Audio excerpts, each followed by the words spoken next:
Bonjour, ici Marc-Antoine au centre du VR à Saint-Nicolas. Aujourd'hui, on va faire la démonstration d'une Kodiak 270 BHSL. On va commencer par faire une tournée à l'extérieur pour ensuite se diriger dans l'unité. On commence à l'avant, on a un coffre qui fait bord en bord de l'unité. On a la possibilité d'installer un inverteur. Le filage est déjà préfait en conséquence. Ce qu'on voit à la droite, c'est notre contrôleur de panneaux solaires. On a des panneaux solaires d'origine sur le toit. Lui, il va simplement afficher le voltage des batteries ainsi que l'ampérage auquel les panneaux solaires chargent les batteries.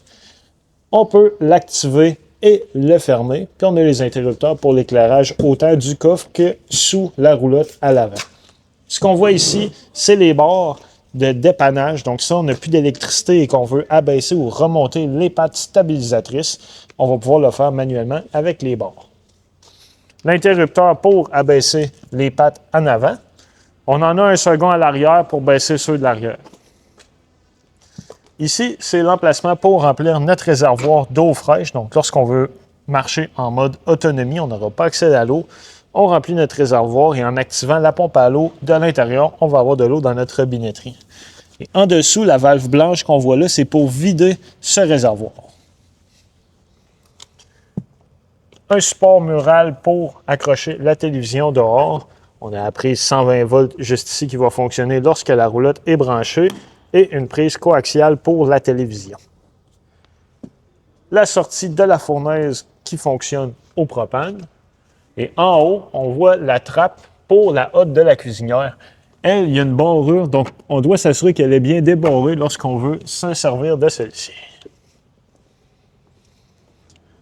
En dessous, on a un connecteur Quick Connect de propane, donc pour connecter soit un barbecue ou un foyer. Un réfrigérateur qui fonctionne sur le 120 volts. On peut modifier l'intensité de celui-ci. Le second interrupteur pour les pattes à l'arrière. En haut, on a la possibilité d'acheter une échelle télescopique qui est vendue séparément pour accéder au toit. On va recommander de monter sur le toit au moins une fois aux 3 mois pour s'assurer que les joints d'étanchéité sont encore bons et que le toit n'est pas endommagé. Ce qu'on veut, c'est prévenir les infiltrations d'eau. On peut aussi acheter séparément une caméra de recul. La roulotte est préfilée en conséquence pour l'installation. Celle-ci va fonctionner Bluetooth. Le chauffe-eau, lui, de type instantané, donc on n'a plus de réservoir. La manière qu'il fonctionne, c'est qu'il va réchauffer l'eau au fur et à mesure qu'on va lui en demander. On doit le mettre à on ici, donc on met l'interrupteur vers le haut. Et à partir de ce moment-là, à l'intérieur, on a un second contrôleur pour le mettre en fonction. Une douchette pour l'extérieur. La roue de secours juste ici. Notre prise de courant 120 volts 30 ampères et notre station d'eau. Donc le City Water Connection ici, c'est pour connecter l'eau de la ville ou du camping. Et on a un Black Tank Flush. Le Black Tank Flush, ce que ça fait, c'est que ça permet de rincer le réservoir d'eau noire quand on commence à avoir des mauvaises odeurs qui s'accumulent. Il va dissoudre les solides. La manière de procéder, on va connecter notre boyau d'arrosage, on va ouvrir l'eau et à l'aide de jet à l'intérieur, ça va nettoyer. Très important, on ne doit pas oublier l'eau ici parce que l'eau dans le réservoir va monter au point de déborder par la toilette à l'intérieur.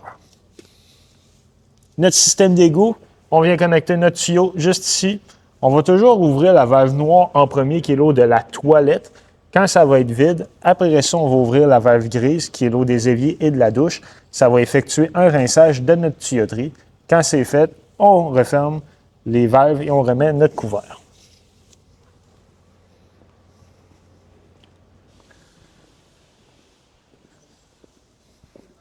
On a le deuxième coffre qui donne l'accès à l'avant. Et ici, la patte électrique.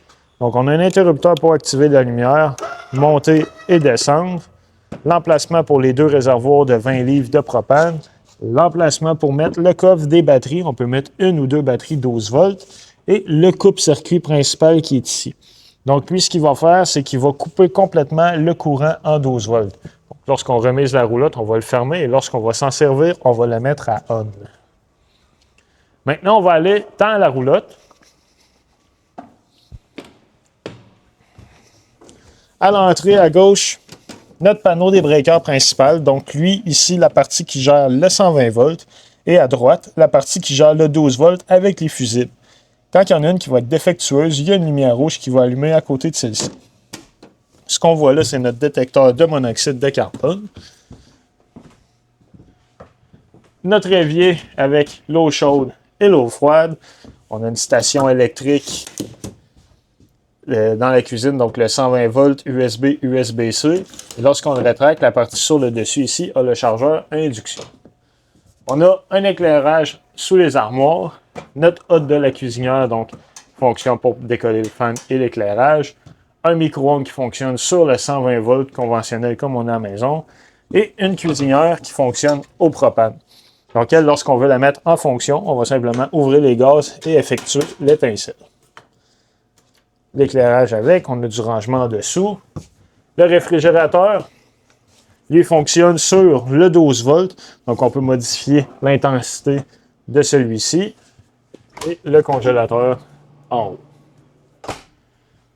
On a un foyer électrique qui est une source de chaleur dans la roulotte. Donc, celui-ci fonctionne sur le 120 volts. On peut modifier la couleur, quelques paramètres. Et il est thermostatique, donc on peut changer la température voulue. Comme on voit ici, il est à 78. On peut le monter à 80. Il va arrêter de chauffer quand il va avoir atteint sa température. À l'arrière, on a un système de rangement avec tablette. L'éclairage avec un détecteur de mouvement. On peut le laisser toujours allumé ou le maintenir fermé.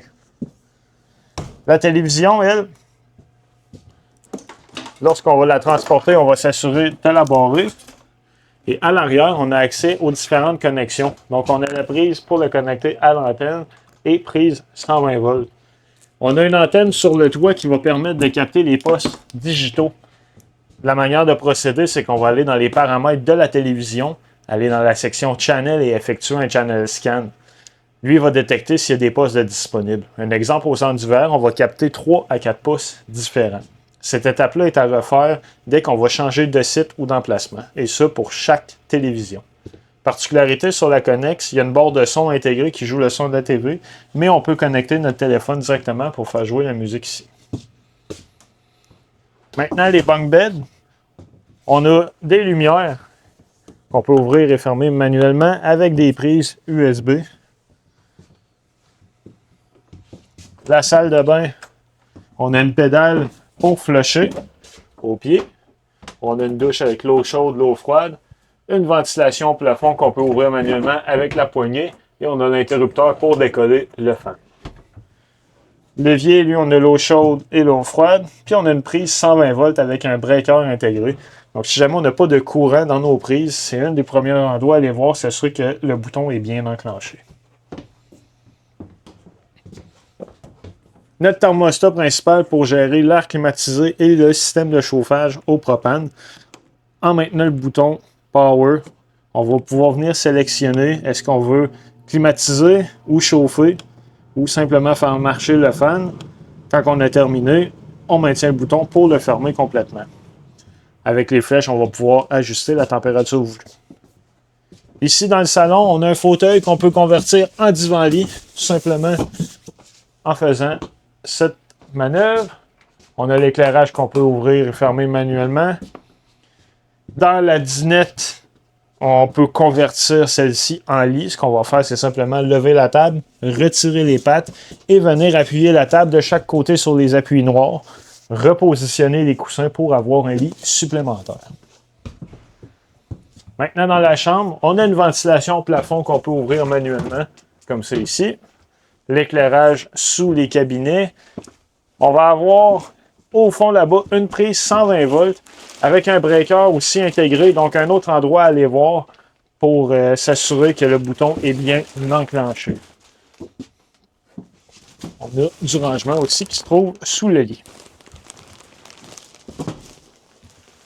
Pour le panneau de contrôle principal, à l'entrée, on va avoir différents affichages. Donc, on peut voir le niveau de la batterie, réservoir d'eau fraîche, eau noire 1. Eau noire 2 ne servira pas dans ce cas-ci. Grise 1 et grise 2. L'interrupteur pour activer la pompe à eau. Donc, lorsqu'on veut marcher en mode autonomie, on a rempli notre réservoir d'eau fraîche, on décolle la pompe. Quand on va avoir fini de se servir de l'eau avec la pompe, on va prioriser la fermeture de celle-ci. Interrupteur pour l'éclairage, ouvrir la lumière de l'auvent à l'extérieur. Et on a les commandes du slide out pour l'ouvrir et fermer, ainsi que l'auvent. En haut, c'est notre contrôleur pour le chauffe-eau. Donc, lorsqu'à l'extérieur, l'interrupteur est en on va pouvoir l'allumer ici. Il va afficher une température qu'on va pouvoir modifier. C'est la température de sortie de l'eau chaude. On va pouvoir le mettre en Celsius ou en Fahrenheit. La manière qui va fonctionner, c'est que dès qu'on va ouvrir un robinet d'eau chaude, il va y avoir un pictogramme de circulation qui va allumer avec un fan in flamme. Dès que la flamme est allumée, ça indique que le chauffe-eau est en fonction, que ça va prendre quelques secondes pour avoir l'eau au robinet. Dans l'unité, il y a une pochette dans laquelle on va retrouver tous les manuels d'utilisateurs des électros. Donc, télévision, la cuisinière, les foyers électriques. Si on a des questions où on va effectuer de la programmation, on peut trouver notre info ici. C'est ce qui conclut la démonstration de la Kodiak. Merci.